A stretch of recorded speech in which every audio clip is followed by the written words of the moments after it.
तू ही है, अल्फा और ओमेगा तू ही है, दूतों की स्तुति भी तू ही है, बुद्धि और सब ज्ञान तू ही है।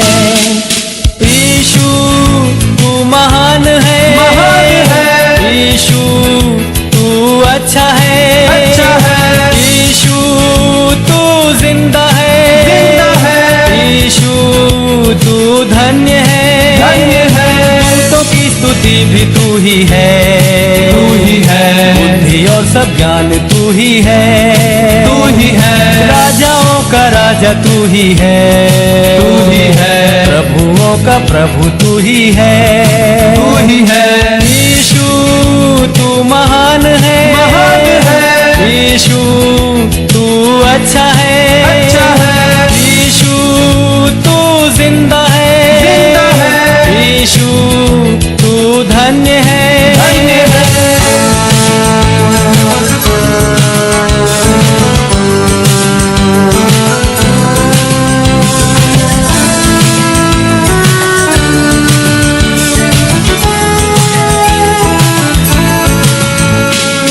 जीवन भरा पाप से मेरा, जग अंधेरा और अशुद्ध सारा, मेरे पापों से बचाने को मेरे लिए जीवन दिया है।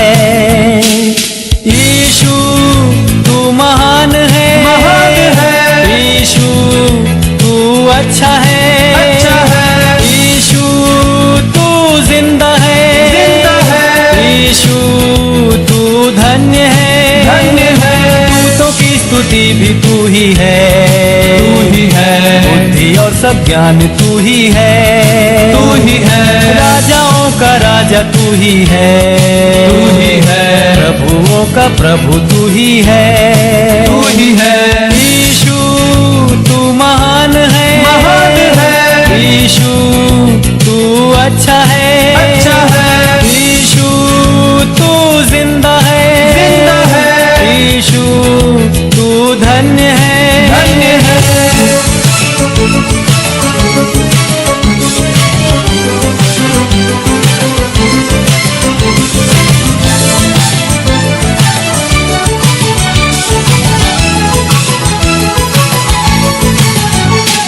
सारे गुनहगारों के लिए अपना खून बहाया यीशु ने, खाई कोड़ों की मार भी दे सलीब पर उसने अपनी जान।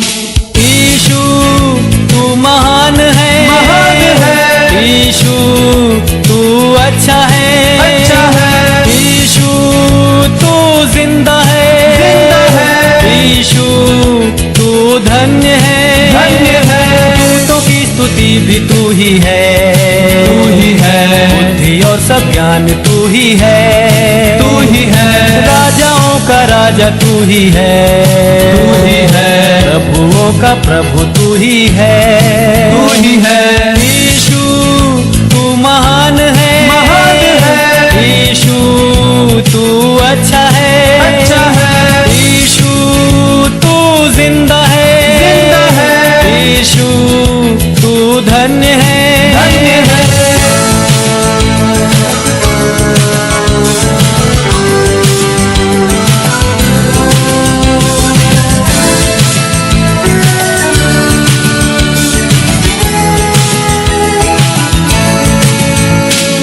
वायदा किया है तूने, वायदा तू करता है पूरा, वायदे के लिए आते हैं बरकतों की बारिश अब उंडे। यीशु तू महान है, यीशु तू अच्छा है, यीशु तू जिंदा है, यीशु तू धन्य है, दूतों की स्तुति भी तू ही है, बुद्धि और सब ज्ञान तू ही है, राजाओं का राजा तू ही है, प्रभुओं का प्रभु तू ही है, यीशु तू महान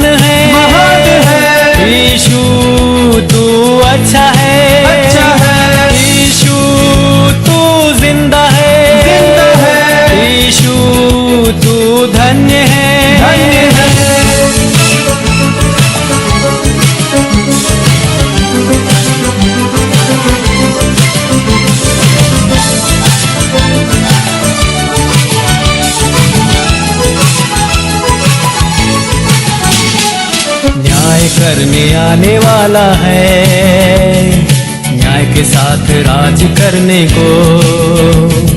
धर्मियों को लेकर न्याय से सिंहासन पर राज करेगा।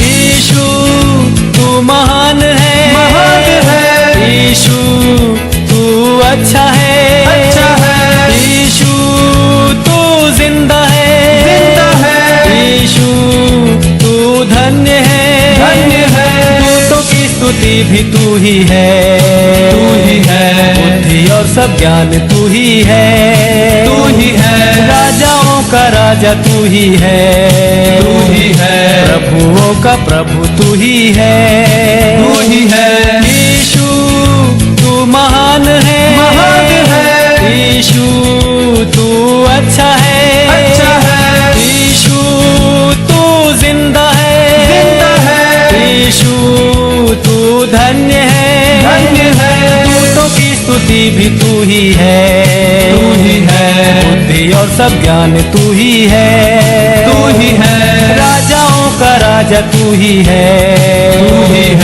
प्रभुओं का प्रभु तू ही है, यीशु तू महान है, यीशु तू अच्छा है, यीशु तू जिंदा है, यीशु तू धन्य है, यीशु तू महान है, यीशु तू अच्छा है, यीशु तू जिंदा है, यीशु तू धन्य है, यीशु तू महान है, यीशु तू अच्छा है, यीशु तू जिंदा है, यीशु तू धन्य है।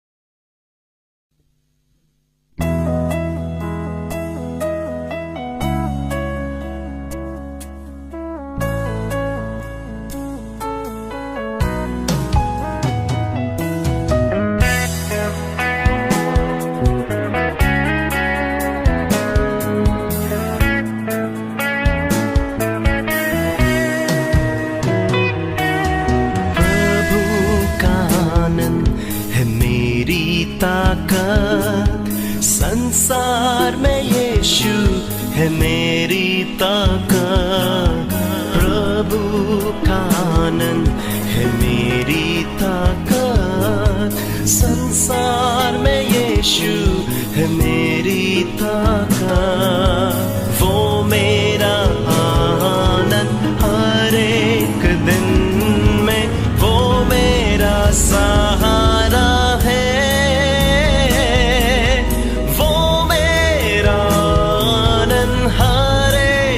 दिन में वो मेरा सहारा है।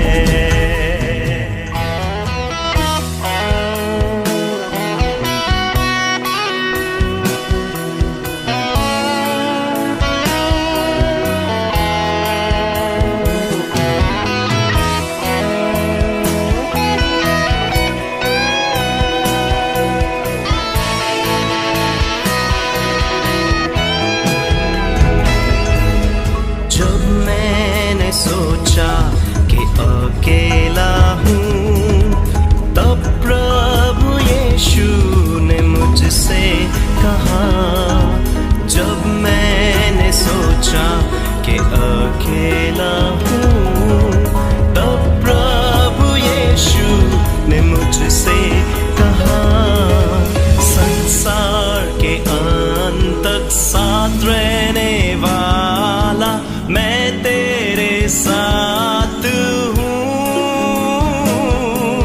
संसार के अंत तक साथ रहने वाला मैं तेरे साथ हूँ।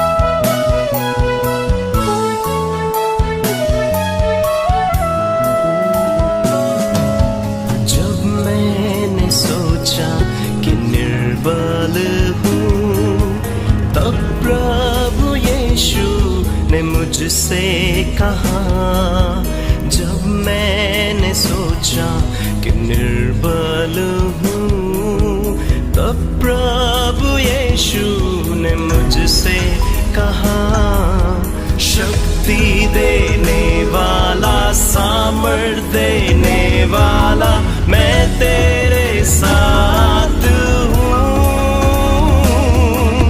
शक्ति देने वाला, सामर्थ देने वाला, मैं तेरे साथ हूँ।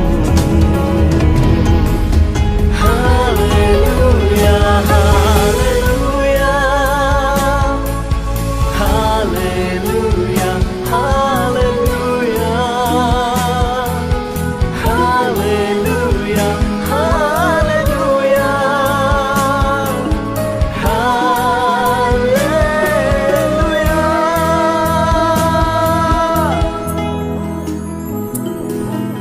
जब मैंने सोचा कि असंभव है, तब प्रभु यीशु ने मुझसे कहा, जब मैंने सोचा कि असंभव है, तब प्रभु यीशु ने मुझसे कहा, असंभव को संभव करने वाला यीशु, मैं तेरे साथ हूँ। असंभव को संभव करने वाला यीशु, मैं तेरे साथ हूँ। प्रभु का आनंद है मेरी ताकत, संसार में यीशु है मेरी ताकत, वो मेरा आनंद हर एक दिन में, वो मेरा सहारा है, वो मेरा आनंद हर एक दिन में, वो मेरा सहारा है।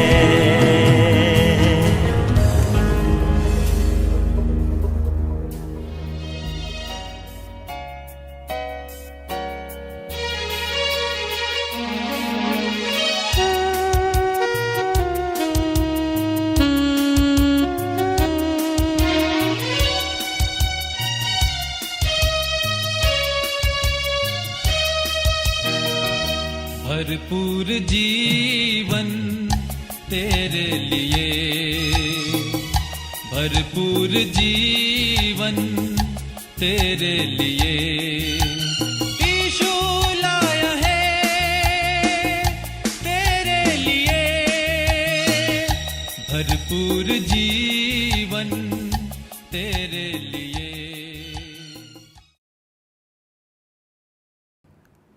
Hallelujah, praise the lord. Good evening. આ સમય આપ સર્વને ફરીથી એકવાર પ્રભુ ઈસુ ખ્રિસ્તના પ્રેમાળ નામમાં પ્રેમી સલામ પાઠવું છું અને આપ સર્વનો આ સંગતમાં ખૂબ પ્રેમથી આવકાર કરું છું. પરમેશ્વર પિતાને આપણે સ્તુતિ કરીએ છીએ, ધન્યવાદ આપીએ છીએ. ઓગસ્ટ મહિનો આખા વર્ષમાં ખાસ પ્રકારનો મહિનો છે. CNI ગુજરાત ડાયોસિસના માન્ય બિરસા સાહેબ દ્વારા ખાસ ઓગસ્ટ મહિનો એ પ્રાર્થનાનો મહિનો જાહેર કરવામાં આવ્યો છે અને એ પ્રમાણે આપ સર્વ પ્રાર્થનાના મહિના તરીકે માન આપીને પ્રાર્થના સંગતમાં જોડાઓ છો, પ્રાર્થના કરો છો, એકબીજાને માટે પ્રાર્થના કરો છો, બિશપ સાહેબ માટે પ્રાર્થના કરો છો, ડાયોસિસને માટે પ્રાર્થના કરો છો, વિવિધ સેવાઓ માટે પ્રાર્થના કરો છો. પ્રભુના નામને ધન્યવાદ આપીએ છીએ. ત્યારે ફરીથી આ સમયે પરમેશ્વર પિતાની સ્તુતિ કરતાં, પ્રશંસા કરતાં, ધન્યવાદ આપતા આપણે આ વર્ષે પણ પ્રાર્થના સાથે ઓગસ્ટ મહિનાની પ્રાર્થનામાં શરૂઆત કરતાં પ્રાર્થનામાં રહીએ કે જેથી કરીને પ્રભુ એનો આનંદને આશીર્વાદ આપણી મંડળીઓને આપે, આપણા લોકોને આપે, ડાયોસિસને આપે, સિનડને આપે અને આપણા દેશને એનો આશીર્વાદ આપે. અને એ સર્વમાં પ્રાર્થના આપણી એ બહુ મહત્ત્વનો અને અગત્યનો ભાગ ભજવે છે. ત્યારે આવો આપણે એમાં જોડાઈએ. આપ સર્વનો હું ફરીથી એકવાર આ સંગતમાં, આજની સંગતમાં આવકાર કરું છું અને પ્રેમી સલામ પાઠવું છું. અને હું માનું છું અને મારો વિશ્વાસ છે કે આ પ્રાર્થના સંગતની મારફતે, બાઇબલ અભ્યાસની મારફતે પ્રભુ ચોક્કસ એનો આશીર્વાદ એ આપ્યા વગર રહેશે નહીં. આ સમય પ્રાર્થના કરીએ, પ્રાર્થનામાં જોડાઈએ. સર્વ સમર્થ અમારા ગૌરવાન રાજા અને અમારા પ્રભુ, અમે તમારી સ્તુતિ કરીએ છીએ, પ્રશંસા કરીએ છીએ, ધન્યવાદ આપીએ છીએ, માન, મહિમા અને ગૌરવ આપીએ છીએ. તમે અમારા સર્જનહાર પ્રભુ પરમેશ્વર છો.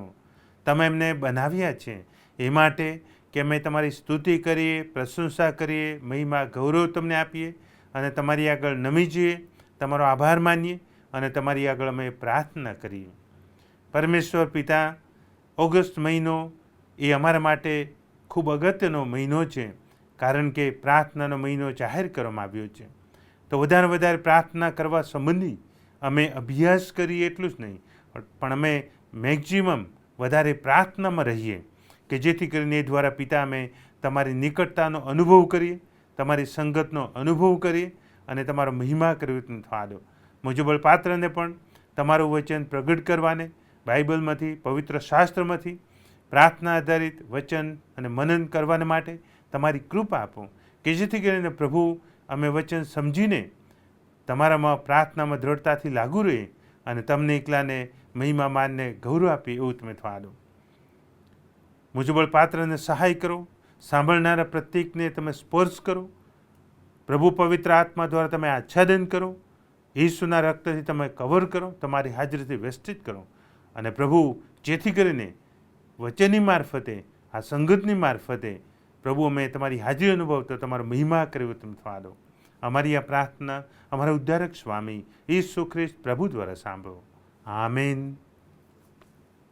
આવો આપણે પવિત્ર શાસ્ત્રમાંથી પ્રભુના પવિત્ર વચનો વાંચીએ, સાંભળીએ. સંત લુકની લખેલી સુવાર્તા, તેનો 18મો અધ્યાય અને પહેલી કલમથી તો 8મી કલમ સુધી. Gospel of saint Luke chapter 18 verse 1 to 8. સંત લુકની લખેલી સુવાર્તા 18મો અધ્યાય અને 1 થી 8 કલમ. ત્યાં પ્રભુનું વચન આ પ્રમાણે કહે છે, સર્વદા પ્રાર્થના કરવી જોઈએ અને કાયર થવું નહીં, તે શીખવવા સારું. ઈસુએ તેઓને એક દ્રષ્ટાંત કહ્યું કે એક શહેરમાં એક અન્યાયી ન્યાયાધીશ હતો. તે ઈશ્વરથી બીતો નહોતો, તેમજ માણસને ગણકારતો નહોતો. તે શહેરમાં એક વિધવા હતી. તે વારંવાર તેની પાસે આવીને કહેતી હતી કે મારા વાદીની પાસેથી મને દાદ અપાવ. કેટલીક મુદત સુધી તે એમ કરવા ઈચ્છતો નહોતો, પણ પછી તેણે પોતાના મનમાં કહ્યું કે જો કે હું ઈશ્વરથી બીતો નથી અને માણસને ગણકારતો નથી, તો પણ આ વિધવા મને તસ્દી દે છે, માટે હું તેને દાદ અપાવીશ. રખેને તે વારે ઘડીએ આવીને મને થકવે. પ્રભુએ કહ્યું કે તે અન્યાયી ન્યાયાધીશ શું કહે છે તે સાંભળો. તો ઈશ્વર પોતાના પસંદ કરેલા કે જેઓ તેને રાત દાહડો વિનવે છે અને જેઓના વિશે તે ખામોશી રાખે છે, તે તેઓને દાદ શું નહીં આપશે? હું તમને કહું છું કે તે જલ્દી દાદ આપશે. પરંતુ માણસનો દીકરો આવશે ત્યારે પૃથ્વી પર તેને વિશ્વાસ જળશે શું? આ પ્રભુનું વચન છે. આમેન. આજે બાઇબલ અભ્યાસનો આપણને વિષય આપવામાં આવ્યો છે, અથવા તો આપણે જે વિષય પર અભ્યાસ કરવા માગીએ છીએ તો એ છે કે પ્રાર્થના એટલે શું? પ્રાર્થના એટલે શું? ખ્રિસ્તી વિશ્વાસી જીવનમાં પ્રાર્થના એ બહુ જ મહત્ત્વનો, મૂલ્યવાન, અગત્યનો એવો વિષય છે. પ્રાર્થના વગર ખ્રિસ્તી જીવન એ હોઈ શકે નહીં. ખ્રિસ્તી જીવન પ્રાર્થના વગરનું એ કલ્પના પણ કરી શકાય નહીં, કારણ કે પ્રાર્થના વગર ખ્રિસ્તી જીવન એ કોઈ અસ્તિત્વ ધરાવતું નથી, અથવા તો ધરાવી શકે નહીં. કારણ કે પ્રાર્થના એ ખ્રિસ્તી જીવનમાં બહુ અગત્યની અને બહુ જ મહત્ત્વની છે. કારણ કે પ્રભુ ઈસુએ પોતે કહ્યું કે તો ઈશ્વર પોતાના પસંદ કરેલા કે જેઓ રાત દાડો તેને વિનવે છે અને જેઓના વિશે તે ખામોશી રાખે છે તેઓને દાદ શું નહીં આપશે? તો ખ્રિસ્તી જીવન એટલે પ્રભુના પસંદ કરેલા લોકો કે પસંદ કરેલા બાળકો કે પસંદ કરેલા ઘેટા, જે આપણે કહીએ તે એ પસંદ કરેલા લોકો માટે પ્રભુ પોતે પ્રાર્થનાની અપેક્ષા રાખે છે. તો પ્રાર્થના એટલે, આ ખ્રિસ્તી પ્રાર્થનાની વાત કરું છું, પ્રાર્થના એટલે ઈશ્વર સાથેની વાતચીત, ઈશ્વર સાથેનો વાર્તાલાપ, ઈશ્વર સાથેની સંગતમાં વિચારોની આપલે, લાગણીઓની આપલે. પ્રાર્થના એટલે ઈશ્વરની આગળ ખુલ્લા થવાની વાત. પ્રાર્થના એટલે ઈશ્વરને માન આપવાની વાત, મહિમા આપવાની, ગૌરવ આપવાની વાત, ઈશ્વરને આભાર માનવાની વાત, ઈશ્વરને ધન્યવાદ આપવાની વાત, અને ઈશ્વરની આગળ નમ્ર થવાની વાત, ઈશ્વરની આગળ નમ્રતાથી પોતાનું જીવન ખુલ્લું કરવાની, કબૂલાત કરવાની વાત, અને ઈશ્વરની આગળ આસપાસની પરિસ્થિતિ છે એ ધ્યાનમાં રાખીને, અથવા તો આસપાસનું જે વાતાવરણ છે, આસપાસના જે સંજોગો છે, અથવા આસપાસના જે લોકો છે એ તેઓને માટે ઈશ્વરની આગળ પ્રાર્થના કરવાની વાત, અને પોતાના જીવનની ઈશ્વરની આગળ પ્રાર્થના કરવાની વાત. એટલે કે ઈશ્વર સાથે વાતચીત કરવાની અને ઈશ્વરની આગળ સર્વ લઈ જવાની વાત, એ પ્રાર્થના છે. એ પ્રાર્થના છે. માણસને હંમેશા એક યા બીજા પ્રકારના વિચારો આવતા જ રહે છે. વિચારો આવે છે, એના પર મનોમંથન કરે છે, એના કારણે માણસને એ પ્રત્યે અલગ અલગ પ્રકારની લાગણીઓ ઉત્પન્ન થાય છે. સારા વિચારો આવે છે તો આભારની લાગણી કે આનંદની લાગણી કે શાંતિની લાગણીનો અનુભવ થાય છે. પણ જો નકારાત્મક વિચાર આવે છે તો ગુસ્સો આવે છે, ક્રોધ ઉત્પન્ન થાય છે, અને નકારાત્મક બાબતો કરવાને માટેનું મન એ થાય છે, અને એ તરફ એ વધારે થાય છે. ઘણી વખત પોતાના જીવન સંબંધીના વિચારો આવે છે ત્યારે માણસને શું કરવું એ સમજાતું નથી, અને ત્યારે માણસ એ દુઃખી થાય છે. અને ત્યાર પછી આસપાસના લોકોનો વિચાર આવે છે, એ કોઈ પણ હોય, ક્રિશ્ચન હોય કે નોન ક્રિશ્ચન, અધર ફેથ હોય, ગમે તે હોય, પણ એની અસર એ થયા વગર રહેતી નથી. એના વિચારો પણ આવ્યા કરે છે, અને પોતાના વ્યક્તિગત વિચારો પણ આવ્યા કરે છે. તો જે વિચારો છે અને વિચારો પછી જે લાગણીઓ ઉત્પન્ન થાય છે, અને એને ઈશ્વરની પાસે લઈ જવામાં આવે છે, ઈશ્વર સાથે એ સંબંધી વાતચીત કરવામાં આવે છે, ઈશ્વર સાથે એ સંબંધી વાર્તાલાપ કરવામાં આવે છે, તો એ પ્રાર્થના છે. એ પ્રાર્થના છે, અને તે હરેક માણસના જીવનમાં અસર કરે છે, હરેક માણસના જીવનમાં અસર કરે છે. અને તેથી પ્રભુ ઈસુએ બહુ સ્પષ્ટ કહ્યું કે સર્વદા પ્રાર્થના કરવી જોઈએ. માણસે સર્વદા પ્રાર્થના કરવી જોઈએ, અને એ માટે શ્રેષ્ઠ નમૂનો જો કોઈ આપ્યો હોય તો પ્રભુ ઈસુ ખ્રિસ્ત પોતે છે. પ્રભુ ઈસુએ પોતે જાહેર સેવાની શરૂઆત પહેલાં ઈશ્વર પિતાની સાથે અરણ્યમાં એકાંતમાં કોઈ ડિસ્ટર્બ ના કરે, કોઈ ખલેલ ના પહોંચાડે એવી જગ્યામાં જોઈને, કોઈ પણ જુએ નહીં, કોઈ પહોંચે નહીં એવી જગ્યામાં જઈને ઈશ્વર પિતાની સાથે રાત અને દિવસ, 40 દિવસ અને 40 રાત સતત વાર્તાલાપ કર્યો, સતત પ્રાર્થના કરી. પ્રભુ ઈસુએ પોતે ખાવા પીવાની વાત કે બાહ્ય ભૌતિક બાબતો સાઈડમાં મૂકી, એને મહત્ત્વ નહીં આપ્યું, પણ એક જ વાતને મહત્ત્વ આપ્યું કે હું મારા ઈશ્વર પિતાની હજુરમાં છું, મારા ઈશ્વર પિતાની સંગતમાં છું, અને મારા ઈશ્વર પિતા સાથે હું વાતચીત કરીશ. અને 40 દિવસ અને રાત આપણે જોઈએ છે કે અરણ્યમાં એકાંતમાં પ્રભુ ઈસુ ખ્રિસ્ત પ્રાર્થના કરે છે, એટલે કે ઈશ્વર પિતા સાથે વાર્તાલાપ કરે છે. પ્રભુ ઈસુ ખ્રિસ્ત 30 વર્ષના મોટા થયા, જે અનુભવ થયો એ બધું જ પિતાની આગળ શેરિંગ કરે છે. પછી ઈશ્વર પિતા જે કંઈ કહે છે પ્રભુ ઈસુ ખ્રિસ્તને, પોતાના પુત્રને, એ બધું જ પ્રભુ ઈસુ ખ્રિસ્ત સાંભળે છે. કારણ કે જીવનનો જે ધ્યેય છે, જીવનનો જે હેતુ છે, એ પરિપૂર્ણ કરવા માટે પ્રભુ ઈસુ ખ્રિસ્ત આવ્યા હતા. એ ઈશ્વર પિતાનું સાંભળીને એની ઈચ્છાને આધીન થાય, ઈશ્વર પિતાની ઈચ્છાને આધીન થાય, ત્યારે ઈશ્વર પુત્ર પ્રભુ ઈસુ ખ્રિસ્ત એ મિશન પાર પાડી શકે, મિશન પાર પાડે. અને કર્યું. 40 દિવસ અને રાત સુધી પ્રભુ ઈસુએ એ કર્યું.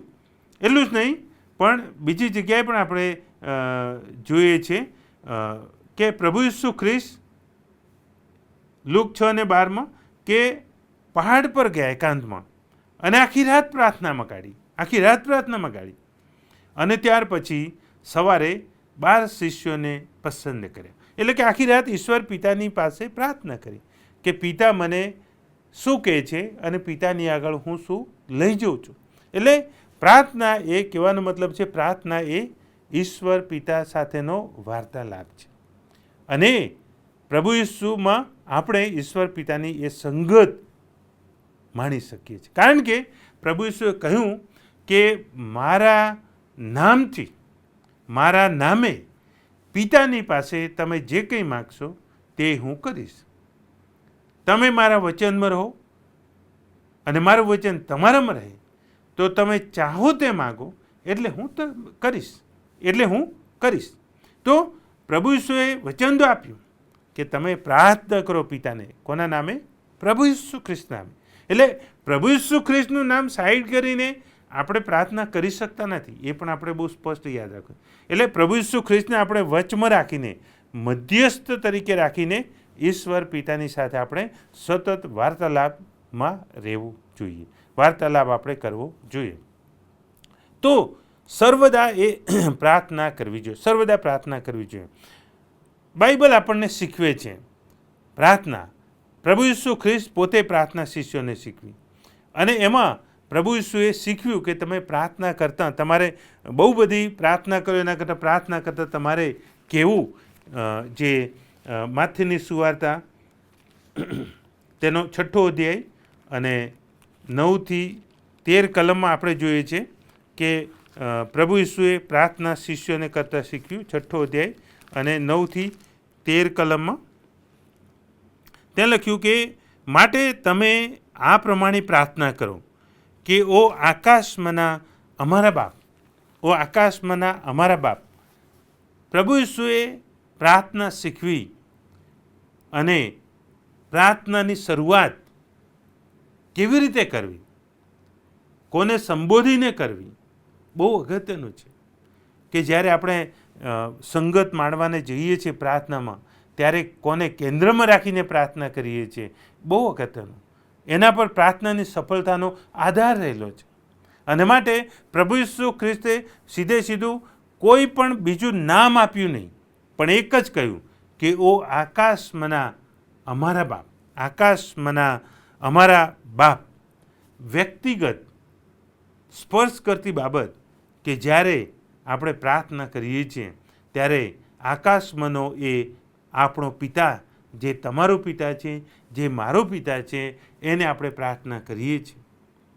અને તેથી પ્રભુ ઈસુએ કહ્યું કે ઓ આકાશમાંના અમારા બાપ, અને આગળ વધીને કહ્યું કે તમારું નામ પવિત્ર મનાવો. એનો અર્થ એ થયો કે ઈશ્વરનું નામ પવિત્ર મનાવવું એટલે કે મોટું મનાવવું, ઈશ્વરના નામને માન, મહિમા અને ગૌરવ આપવું. કેવી રીતે આપણે આપી શકીએ? રોજબરોજના જીવનમાં આપણને સવારથી રાત સુધી અનેક પ્રકારના વિચારો આવે છે, અનેક બાબતો આપણે જોઈએ છે, પણ એ બાબતોમાં, એ વિચારોમાં એક ચોક્કસ પ્રકારના વિચાર આવે છે કે આપણે દિવસે આકાશો જોઈએ છે, સૂર્ય જોઈએ છે, રાત્રે ચંદ્ર જોઈએ છે, તારાઓ જોઈએ છે, પહાડો જોઈએ છે, પર્વતો જોઈએ છે, ડુંગરો જોઈએ છે, નદીઓ જોઈએ છે, સમુદ્ર જોઈએ છે, અને ઘણી બધી વિશાળ બાબતો આપણે જોઈએ છે, આપણા વિચારોમાં આવે જ છે. ઘણી વખત આપણને એ ભૂકંપ આવે, સુનામી આવે, અથવા તો કોઈ જાતની એવા મોટી ઘટનાઓ બને, એવી અનેક બાબતો બને છે. એટલું જ નહીં, પણ આ દિવસોમાં ટેકનોલોજી રોજે રોજ નવીન નવીન ટેકનોલોજી આગળ વધી રહી છે, એઆઈ ટેકનોલોજી આગળ વધી રહી છે. તો એ જે વિચારો આવે છે આપણને, એ બે જે જોઈએ છે, એ ઈશ્વર આપણને એવું બતાવવા માગે છે કે જે વિચારો આવે છે કે આટલું બધું વિશાળ અદ્ભુત જે છે એનો ઉત્પન્ન કરતાને માન મહિમા અને ગૌરવ મળવું જોઈએ. એટલે ઈશ્વર આપણી પાસે અપેક્ષા રાખે છે, એ બતાવે છે કે આ બધું તમે જુઓ છો તો એનો ઉત્પન્ન કરતા હું છું એમ ઈશ્વર આપણને કહે છે. તો એ ધ્યાનમાં રાખીને એ ઈશ્વરને, આપણા પ્રભુને, પરમેશ્વર પિતાને આપણે મહિમા આપીએ કે ઈશ્વર પ્રભુ તમે કેટલા મહાન છો. જેમ દાઉદ રાજાએ ઈશ્વરની સ્તુતિ વારંવાર કરીને, એ અવલોકન કરીને, વર્ણન કરીને, અદ્ભુત બાબતોનું વર્ણન કરીને ઈશ્વરને માન મહિમા અને ગૌરવ આપ્યું. કારણ કે એ વિચારો જ્યારે આવે છે ત્યારે આપણે સમજવું કે ઈશ્વર આપણી પાસેથી માનની અપેક્ષા રાખે છે, મહિમાની અપેક્ષા રાખે છે, ગૌરવની અપેક્ષા રાખે છે. અને જ્યારે આપણે એ પ્રમાણે કરીએ છીએ, ઈશ્વરને માન મહિમા ગૌરવ આપીએ છીએ, ત્યારે ઈશ્વરને આપણા જીવનમાં રસ પડે છે. Hallelujah, hallelujah. ઈશ્વરને શું થાય છે? આપણા જીવનમાં રસ પડે છે. અને એ જ પ્રભુ પવિત્ર આત્માનું કાર્ય છે. આકાશોના આકાશોને ઈશ્વરે ઉત્પન્ન કર્યા છે. જે ગીતશાસ્ત્ર 19માં પ્રભુનું વચન કહે છે, પહેલી કલમમાં, કે આકાશો દેવનું ગૌરવ પ્રસિદ્ધ કરે છે અને અંતરિક્ષ તેના હાથોનું કામ દર્શાવે છે. તો એ એટલા માટે છે કે આપણે ઈશ્વરને મહિમા આપીએ. જેટલું આપણે ઈશ્વરને માન આપીશું, ઈશ્વરને મહિમા આપીશું, ઈશ્વરને ગૌરવ આપીશું, વધારે મેક્ઝિમમ સમય જ્યારે આપણે ઈશ્વરને માન મહિમાને ગૌરવ આપીએ છીએ ત્યારે એટલી ઈશ્વરની પવિત્રતા, એટલી ઈશ્વરની હાજરી, એટલી ઈશ્વરની સમક્ષતા, એટલો ઈશ્વરના મુખનો પ્રકાશ એ આપણા પર પડે છે, આપણા જીવન પર પડે છે. અને એનું પરિણામ શું આવે છે કે આપણને ઈશ્વરની શાંતિનો અનુભવ થાય છે, ઈશ્વરના આનંદનો અનુભવ થાય છે, ઈશ્વરના મહિમા અને ગૌરવનો અનુભવ આપણા વ્યક્તિગત જીવનમાં થાય છે. તો એના કારણે શું થાય છે? આપણને આપણા આત્મામાં બળ મળે છે, આપણો આત્મા મજબૂત બને છે. એનું કારણ છે કે ઈશ્વર આત્મા છે અને આપણામાં ઈશ્વરે જે આત્મા મૂકેલો છે એ ઈશ્વરના આત્મા સાથે સતત સંકળાયેલો છે. એને અલગ કરી શકાય નહીં, અલગ કરી શકાય નહીં. અને જ્યારે આપણે ઈશ્વરની સ્તુતિને પ્રશંસા કરીએ છીએ, ધન્યવાદ આપીએ છીએ, ત્યારે એ ઈશ્વર જે આત્મા છે એને ખૂબ ગમે છે. અને આપણો આત્મા એના કારણે અદ્ભુત એવું પોષણ, અદ્ભુત એવું સામર્થ્ય, અદ્ભુત એવું પરાક્રમ પ્રાપ્ત કરે છે, મેળવે છે. અને જ્યારે એવું મેળવે છે, પરાક્રમને સામર્થ્ય આપણા આત્માને મળે છે, ત્યારે એ આપણો આત્મા મજબૂત બને છે અને આપણા શરીર પર, આપણા વિચારો પર એ કંટ્રોલ કરે છે, આપણા મન પર, આપણા અંતઃકરણ પર એ કંટ્રોલ કરે છે. એટલે ઈશ્વરની સ્તુતિ કરવી અને કહેવું કે આકાશમાં અમારા બાપ તમારું નામ પવિત્ર મનાવો, તો એ અદ્ભુત એવું આધ્યાત્મિક ખ્રિસ્તી જીવન આપણને પ્રાપ્ત થાય છે. એમાં આપણે મજબૂતાઈથી આપણે આગળ વધી શકીએ. અને એટલે જ ગીત કરતા દાઉદ પોતે ગીતશાસ્ત્ર 34માં કહે છે કે હું સર્વ સમય યહોવાને ધન્યવાદ આપીશ, મારે મુખે તેની સ્તુતિ નિરંતર થશે. Hallelujah, hallelujah. એને શોધી કાઢ્યું કે ઈશ્વરની સ્તુતિને કરવામાં જે રહસ્ય રહેલું છે, એ જે પ્રાર્થના રહેલી છે, એ અદ્ભુત છે અને એનો આશીર્વાદ એ અદ્ભુત છે. અને તેથી વાલાઓ, ઈશ્વરની સ્તુતિ કરવી, ઈશ્વરને માન આપવું શરૂઆતમાં જ્યારે વાર્તાલાપ આપણે કરીએ છીએ ત્યારે એ બહુ અગત્યનું છે. આપણો કોઈ મિત્ર આપણને મળે અથવા આપણને કોઈ એવી મોટી વ્યક્તિ મળે ત્યારે આપણે એના વખાણ કરીએ તો એને ખૂબ ગમશે અને આપણી સાથે વાત કરવાનું એને ગમશે. પણ જો હવે એવો ઉતારી પાડીએ ને, નેગેટિવ બોલીએ તો બંધ કરી દેશે. હવે જવા દો, આમાં મજા નહીં આવે. ઈશ્વર વ્યક્તિગત રસ લઈને કરે છે અને એ વાર્તાલાપની શરૂઆત એ પ્રાર્થના એ છે. એટલું જ નહીં, પણ એમાં આગળ વધીએ તો ઈશ્વર એ આશીર્વાદો આપે છે, વિવિધ પ્રકારના આશીર્વાદ આપે છે. અને એ આશીર્વાદનું સ્મરણ કરવું, એ સ્મરણ કરીને આશીર્વાદના આપનારને યાદ કરીને એનો આભાર માનવો, એ પણ એટલું જ મહત્ત્વનું અને એટલું જ અગત્યનું છે. પ્રભુ આશીર્વાદ આપે છે અને આશીર્વાદ લેનાર ભૂલી જાય તો પ્રભુ એ ખૂબ દુઃખી થાય છે. ઇઝરાયલ પ્રજાને આ જ પ્રશ્ન થયો કે પુનર્નિયમના પુસ્તકમાં 8મા અધ્યાયમાં કહ્યું હતું કે હું તમને આશીર્વાદ આપું, તમે સફળતાઓને ઘણા વધો, પણ પછી તમે મને ભૂલી જતા નહીં. આ બધું આપનારો હું છું એ ભૂલી જતા નહીં. પણ ઇઝરાયલ લોકો ભૂલી ગયા. અને આપણે હવે અત્યારના સમયમાં મારે કંઈ કહેવું નથી એ સમય કે પ્રભુની કૃપાથી બધાને શિક્ષણ મળ્યું. શિક્ષણ મળવાને કારણે સારી નોકરી, સર્વિસો મળી, સરકારી ને ખાનગી, પ્રાઇવેટ. ઘણા બધા બિઝનેસની શરૂઆત કરવામાં આવી, ઘણી બધી સફળતાઓ મળી. પણ એ બધું આપનાર, જ્ઞાન આપનાર, ડહાપણ આપનાર, બુદ્ધિ આપનાર તે તો ઈશ્વર છે. અને ઈશ્વર આપણને દિવસ દરમિયાન ઘણું બધું આપણને બતાવે છે કે મેં તને કેટલા આશીર્વાદ આપ્યા, કેટલી સફળતા આપી છે, કેટલી બુદ્ધિ, જ્ઞાન, આપણને સમજ પૂરી પાડી છે. પ્રભુ એ બતાવે છે, એ વિચારો આપે છે, એ લાગણી આપે છે. પણ એ લાગણી યાદ કરીને આપણે મનોમન ગર્વ કરીને, અભિમાન કરીને પછી આપણે આપણા એમાં વ્યસ્ત રહીએ તો પ્રભુ એમાં દુઃખી થાય. પ્રભુ એ અપેક્ષા રાખે છે કે આ વિચારો હું આપું છું મારા આત્માની મારફતે, એટલે પ્રભુ પવિત્ર આત્માની મારફતે, બાઇબલના આધારે. તો શું એ આભાર માને છે? પ્રભુ એની રાહ જુએ છે, અપેક્ષા રાખે છે.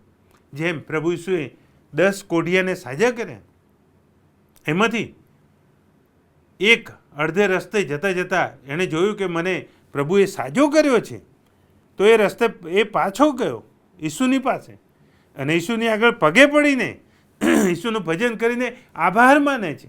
ત્યારે પ્રભુ શું કહે છે? શું મેં 10ને સાજા નથી કર્યા? અને એ 10માંનો આ એક જ કે જે સમૃદ્ધિ છે, બિનયહૂદી છે, એ મારો આભાર માનવાને માટે આવ્યો. પ્રભુએ એની નોંધ લીધી. આજે આપણે જીવતા છીએ, તંદુરસ્ત છીએ, પ્રભુએ આપણી જરૂરિયાત પૂરી પાડી છે, પ્રભુ આપણું જીવન ચલાવે છે, તો વાલાઓ એ બહુ જ કહેવાય, એ અદ્ભુત કહેવાય.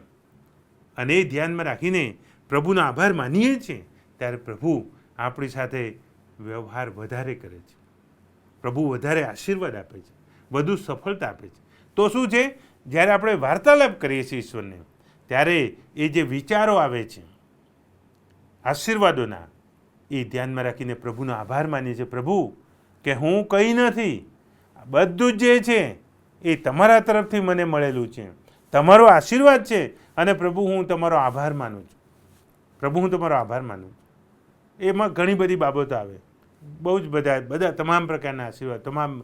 અને જ્યારે આપણે પ્રભુને આભાર માનીએ છીએ, પ્રભુને માટે ઉપકાર માનીએ છીએ, મહિમા માનને ગૌરવ આપીએ છીએ, ત્યારે પ્રભુને બહુ ગમે છે, પ્રભુ એનો સ્વીકાર કરે છે. અને પ્રભુને લાગે છે કે મારે આને વધારે આશીર્વાદ આપવો જોઈએ. અને તેથી પ્રાર્થના એ એક આભાર માનવાનું એ માધ્યમ છે. પ્રભુ જે બતાવે છે પ્રમાણે આપણે પ્રભુનો આભાર માનીએ. આપણે આપણા જો કોઈ મિત્ર આપણી પાસે આવે, કોઈ પણ સગા કે સ્નેહી કે ગમે તે હોય, કોઈ મોટા માણસ હોય, પણ આપણે એનો આભાર માનીએ કે તમે મારી ખૂબ મદદ કરી, મને સલાહ આપી, દોરવણી આપી, જુદી રીતે મદદ કરી. અને આપણે જ્યારે એને આભાર માનીએ છીએ ત્યારે વ્યક્તિ આપણને બીજી વખત પણ મદદરૂપ થાય છે. કેમ કે આપણે એની કદર કરીએ છીએ. પ્રભુ પણ એવું જ કરે. અને જ્યારે આપણે પ્રભુને મહિમા આપીએ છીએ, માન આપીએ છીએ, પ્રભુનો આભાર માનીએ છીએ, ત્યારે સ્વાભાવિક પ્રભુ પવિત્ર આત્મા આપણી સાથે વાત વ્યવહાર કરે છે, આપણા હૃદયોની સાથે વાત કરે છે, આપણું જીવન એ બતાવે છે કે ઈશ્વર એટલો પવિત્ર, મહાન ઈશ્વર, આકાશમાંનો પિતા છે. એ આટલો મહાન હોવા છતાં જો તમને આશીર્વાદ આપે છે, તો તમે આપણી એ અધમ અવસ્થા, પાપી અવસ્થા તરફ દૃષ્ટિ કરીને પ્રભુ આશીર્વાદ આપે છે. અને આપણી સાથે ઈશ્વર એ વાત કરે છે, વ્યવહાર કરે છે. આપણે પ્રભુનો આભાર માનીએ છીએ, ઈશ્વર આપણી સાથે વાત કરે છે, ત્યારે આપણે સાંભળવું પણ છે. આપણે સાંભળીએ છીએ ઈશ્વરને, આપણે આપણું ઈશ્વરને સંભળાવીએ છીએ અને ઈશ્વરનું આપણે સાંભળવું જોઈએ. એટલે સામસામેનો વાર્તાલાપ છે. અને જ્યારે ઈશ્વર આપણને આપણું જીવન બતાવે છે કે ક્યાં ક્યાં સુધારાની જરૂર છે, ક્યાં ક્યાં મારી આજ્ઞાઓનું કે મારા વચનનું ઉલ્લંઘન થયું છે, ક્યાં ક્યાં અન્યાય થયો છે, ક્યાં ક્યાં પાપ થયું છે, ક્યાં ક્યાં ભૂંડાઈ થઈ છે, પ્રભુ બધું સ્પષ્ટ બતાવે છે. અને ગીતશાસ્ત્ર 51માં આપણે જોઈએ છીએ કે દાઉદ પોતે કબૂલ કરે છે કે મેં પાપ કર્યું છે, મારા અન્યાયથી, મારા પાપથી હે પ્રભુ તું મને શુદ્ધ કર, મારા અન્યાય, મારા પાપ તું ભૂસી નાખ. હા, એ પાપ એક પછી એક ઈશ્વરની આગળ મૂકે છે અને કબૂલ કરે છે. નાથાન પ્રબોધકે એને કહ્યું કે તે પાપ કર્યું.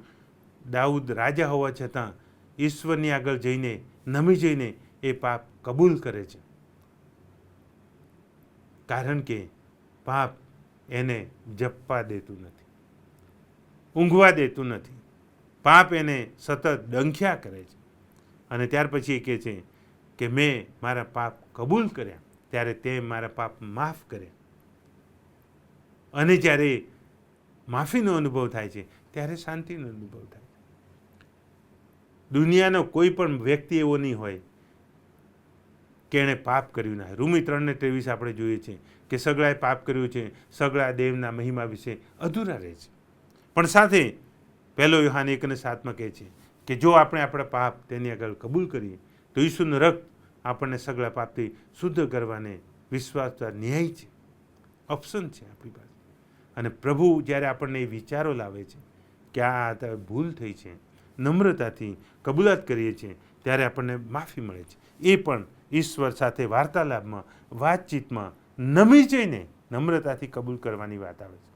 અને જ્યારે આપણને આપણા પાપ માફ થાય છે, માફીનો અનુભવ થાય છે, ત્યારે ઈશ્વર આપણો ઉપયોગ કરે છે.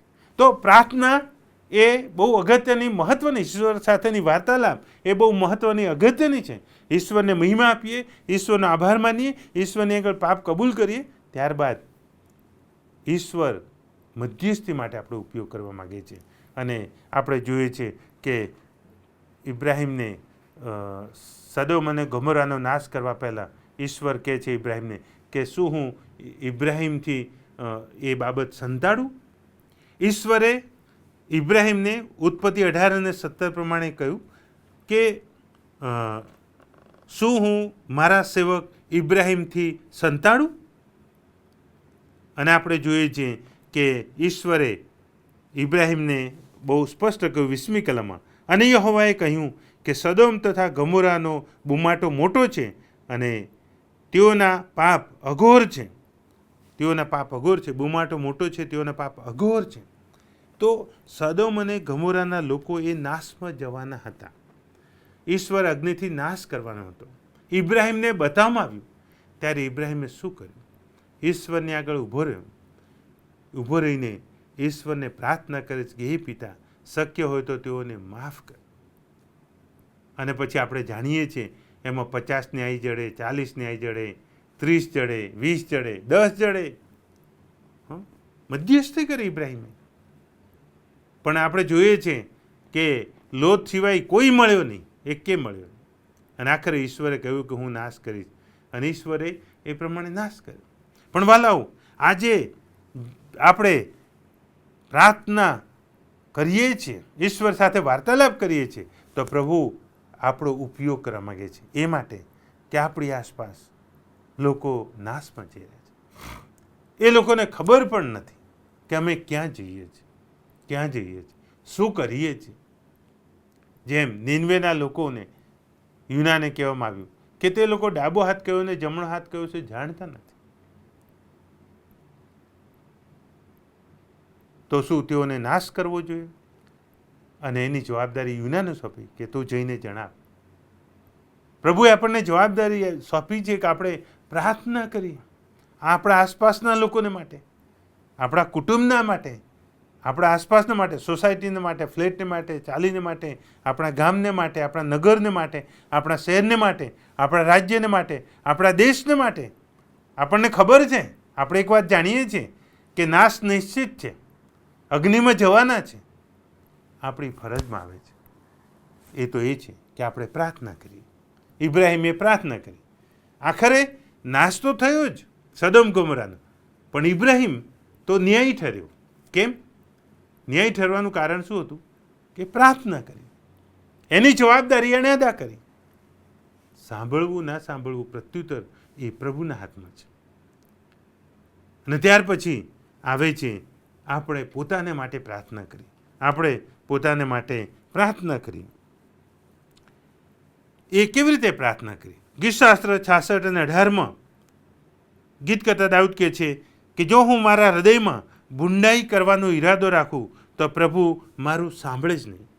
જ્યારે આપણે ઈશ્વરની પાસે, ઈશ્વર પિતા, રાજાઓના રાજાને પ્રભુઓના પ્રભુની પાસે પ્રાર્થના કરીએ છીએ ત્યારે હંમેશા યાદ રાખવું જોઈએ કે તે રાજાઓનો રાજા અને પ્રભુઓનો પ્રભુ છે, ઈશ્વર આત્મા છે અને તે આપણા હૃદયોના વિચારોને તે જાણે છે, વેગળીથી ઓળખે છે અને પારખે છે. અને જ્યારે આપણે એમની નિકટતામાં બેસીએ ત્યારે આપણે હૃદયમાં શું વિચારો સાથે પ્રાર્થના કરીએ છીએ ઈશ્વર બહુ સ્પષ્ટ રીતે જાણે છે. અને તેથી જ દાઉદ કહે છે કે જો હું ભૂંડાઈ કરવાનો ઈરાદો રાખું તો પ્રભુ મારું સાંભળે જ નહીં. એટલે તમામ પ્રકારના ગુસ્સાના, નકારાત્મક કે ભૂંડા વિચારો એ સાઈડમાં મૂકીને ઈશ્વર જે પવિત્ર છે એની આગળ પ્રાર્થના કરીએ છીએ નિખાલસતાથી, ત્યારે પ્રભુ આપણા જીવનની પ્રાર્થના સાંભળે છે અને આપણને મદદ કરે છે અને આપણી સહાય કરે છે. આપણા વ્યક્તિગત જીવન માટેની પ્રાર્થનામાં આપણને સતત જો કોઈ બોજા તળે છીએ, કોઈ નિરાશા તળે છીએ, કોઈ ગુસ્સા તળે છીએ, કોઈ રોગ તળે છીએ, કોઈ બીમારી તળે છીએ, માંદગી તળે છે કે એવી કોઈ અંગત એવી બાબત છે કે જે બીજાની આગળ આપણે શેરિંગ કરી શકતા નથી, ત્યારે આપણે ઈશ્વરની આગળ બહુ સ્પષ્ટ કહીએ કે પ્રભુ મારો ભૂંડાઈ કરવાનો કોઈ ઈરાદો નથી, કોઈ ઈરાદો નથી. હું નિખાલસતાથી, શુદ્ધ મન સાથે, શુદ્ધ હૃદય સાથે, શુદ્ધ અંતઃકરણ સાથે, શુદ્ધ આત્માથી હું તમારી પાસે આવું છું. શુદ્ધ આત્માથી હું તમારી પાસે આવું છું. પિતા, તમે મારો અંગીકાર કરો. હું જેવો છું એવો તમારી પાસે આવું છું. તમે મારો અંગીકાર કરો. અને ઈશ્વરની સાથે આપણે વાર્તાલાપ કરીએ છીએ, વાતચીત કરીએ છીએ. આપણે ઈશ્વરને જણાવીએ છીએ અને ઈશ્વર જે કંઈ આપણને કહે છે એનો આપણે નમ્રતાથી સ્વીકાર કરીએ છીએ, સાંભળીએ છીએ, ત્યારે આપણને પ્રાર્થનાનું પરિણામ મળે છે. અને તેથી પ્રભુ ઈસુએ લુકની સુવાર્તા 18મા અધ્યાયમાં બહુ સ્પષ્ટ કર્યું કે સર્વદા પ્રાર્થના કરવી જોઈએ. અને જે વિધવા છે, જેનું કોઈ નથી અને સામે એક ખતરનાક અન્યાયી ન્યાયાધીશ છે કે જે ઈશ્વરથી બીતો નથી અને પૃથ્વી પર કોઈ માણસને ગણકારતો પણ નથી, એટલો બધો એવો માણસ છે, પણ આખરે વિધવાનું સાંભળે છે. તો કે છે તમારો આકાશમાંનો બાપ કેમ નહીં સાંભળશે, કેમ નહીં સાંભળશે? વહાલાઓ, સાંભળશે જ સાંભળશે. હાલેલુયા, સાંભળશે જ સાંભળશે. અને તેથી તે કહે છે, પ્રભુ આપણને કહે છે કે તો ઈશ્વરના પસંદ કરેલા લોકો જેઓ તેને રાત દાડો વિનવે છે અને જેઓના વિશે તે ખામોશી રાખે છે તેઓને દાદ શું નહીં આપશે? શું કહે છે પ્રભુ ઈસુ? શું કહે છે? હું તમને કહું છું કે તે જલ્દી તેઓને દાદ આપશે, જલ્દી તેઓને દાદ આપશે. વાલાઓ, આપણો પ્રભુ આપણી પ્રાર્થના સાંભળે છે, સાંભળી છે અને સાંભળશે. અને વિશ્વાસ સાથે પ્રભુમાં આગળ વધીએ. આપણા જે વિચારો છે, આપણી જે લાગણીઓ છે, આપણો જે વ્યવહાર છે, પ્રભુની આગળ જ્યારે આપણે એ વાતચીત રૂપે લઈ જઈએ છીએ, વ્યવહાર વાર્તાલાપ રીતે લઈ જઈએ છીએ, એ જ આપણી પ્રાર્થનાઓ છે. એમાં આપણે આગળ વધીએ, સતત આપણે આગળ વધીએ, નિત્ય આગળ વધીએ, ઉઠતા, બેસતા, ચાલતા, ટ્રાવેલિંગ કરતા, મુસાફરી કરતા કે કોઈ પણ કામ કરતા હૃદયમાં સતત આપણે વાર્તાલાપ કરવાનું, ઈશ્વર સાથે વાર્તાલાપ કરવાનું, વાતચીત કરવાનું ચાલુ રાખીએ. એ જ આપણી પ્રાર્થનાઓ છે. અને એ માટે પ્રભુ આપણને સહાય કરો. આમેન. પ્રાર્થના કરીએ. જીવનના સ્વામીને મારા પ્રભુ, અમે તમારી સ્તુતિ કરીએ છીએ, ધન્યવાદ આપીએ છીએ, મહિમામાનને ગૌરવ આપીએ છીએ, કારણ કે પ્રાર્થના કરવાનું પ્રભુ ઈસુએ પોતે શીખવ્યું. પ્રભુ ઈસુ એટલું જ નહીં પણ એમ કહ્યું કે સર્વદા તમારે પ્રાર્થના કરવી જોઈએ. અને એ માટે નમૂનો આપ્યો, એક્ઝામ્પલ આપ્યું. પરમેશ્વર પિતા, અમારા પર તમે દયા કરો, કૃપા કરો. અમે ક્યાંક પ્રાર્થનામાં ઊણા ઉતર્યા છે, કમતી માલુમ પડ્યા છે, તો પિતા અમને માફ કરો, કારણ કે અમને ઉત્પન્ન એ માટે જ કર્યા છે કે અમે નિત્ય તમારી સાથે પ્રાર્થનામાં સમય કાઢીએ, મન મને હૃદયમાં, અંતઃકરણમાં, આત્મામાં સતત પ્રાર્થનામાં રહીએ અને વધારે દ્રઢ ને મજબૂત બનીએ. એ માટે પ્રભુ અમારા પર તમે દયા કરો. ઈસુના રક્તથી તમે અમને કવર કરો. પ્રભુ પવિત્ર આત્માનો આચ્છાદન અમારા પર કરો. પિતા, તમારા મુખનો પ્રકાશ અમારા પર તમે પાડો, કે જેથી કરીને અમે આત્મામાં વધારે બળવાન થઈએ. પ્રભુ, પવિત્ર આત્માની દોરવણી પ્રમાણે, તમારા વચન પ્રમાણે અમે પ્રાર્થનામાં રહીએ. ભૂંડાઈ કરવાના ઈરાદા અમે દૂર કરીએ અને સતત પ્રાર્થનામાં રહીએ, કે જેથી કરીને પ્રભુ અમે તમારા મહિમાને માટે વધુ ઉપયોગી થઈએ અને તમારો આધ્યાત્મિક આશીર્વાદ પ્રભુ અમે વધારે પ્રાપ્ત કરીએ. તમને એકલાને માન, મહિમા, ગૌરવ આપીને થવાનો. આખા ઓગસ્ટ મહિનામાં વિવિધ રીતે પ્રભુ પ્રાર્થના કરવા માટે અમને ઉત્તેજન પૂરું પાડો, અમારી સહાય કરો, અમારી આગેવાની પૂરી પાડો, એવી અમે તમને પ્રાર્થના કરીએ છીએ. અમારી આ નંબર પ્રાર્થના અમારા ઉદ્ધારક સ્વામી યેસુ ખ્રિસ્ત પ્રભુ દ્વારા સાંભળો. આમેન. અને હવે આપણા તારનાર પ્રભુ ઈસુ ખ્રિસ્તની કૃપા, ઈશ્વર પિતાનો પ્રેમ, પ્રભુ પવિત્ર આત્માની સતત સંગત, સામર્થ્ય દોરવણી આપણી સાથે, પ્રભુના તમામ ભાલવની સાથે હમણાંથી સદા સર્વકાળ હોજો. आमीन. हर मुसीबत की जंजीर से छुड़ाने वाला है तू, हर बिगड़ी जिंदगी को बनाने वाला है तू. मेरी जिंदगी की कश्ती तूफानों में है घिरी, पर ए मसीह मेरा रखवाला है तू. हर मुसीबत में मुझको संभाला, हर मुसीबत में सबको संभाला, वो रखवाला यीशु है रखवाला.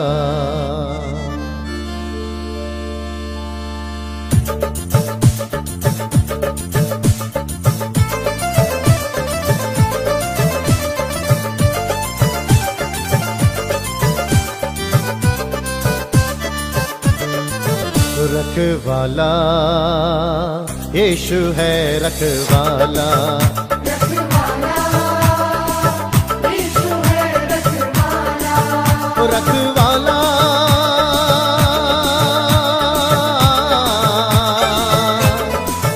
रखवाला रखवाला रखवाला रखवाला यीशु है रखवाला.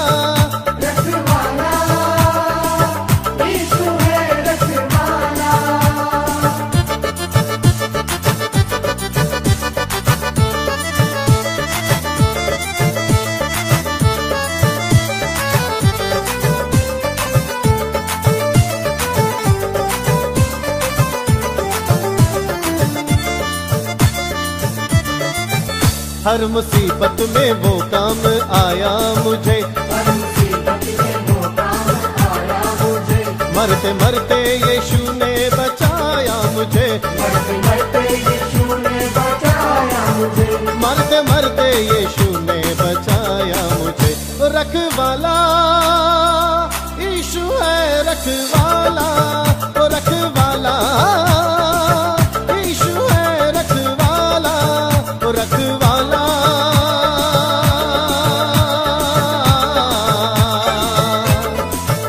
रखवाला रखवाला रखवाला रखवाला यीशु है रखवाला.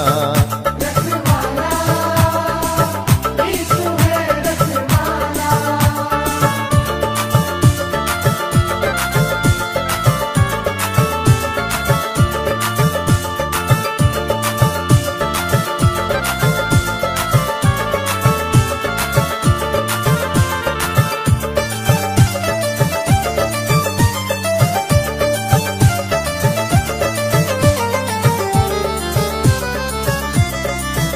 जब मसीहा का दीदार हो जाएगा, जब मसीहा का दीदार हो जाएगा, तेरा बिगड़ा हुआ काम बन जाएगा, तेरा बिगड़ा हुआ काम बन जाएगा, तेरा बिगड़ा हुआ काम बन जाएगा.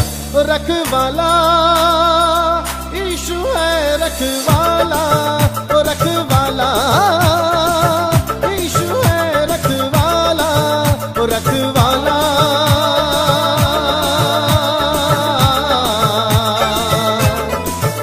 रखवाला रखवाला रखवाला रखवाला यीशु है रखवाला. यीशु है रखवाला.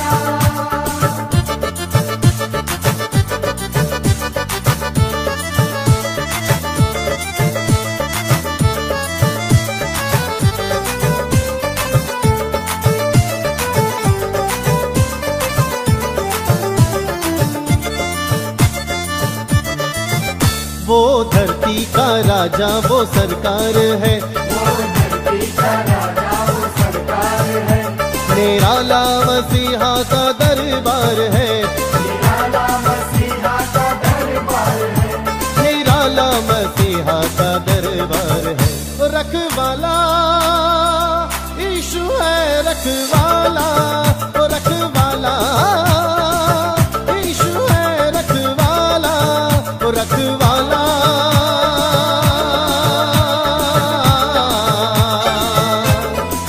ओ रखवाला, रखवाला, रखवाला, रखवाला यीशु है, रखवाला, ओ रखवाला।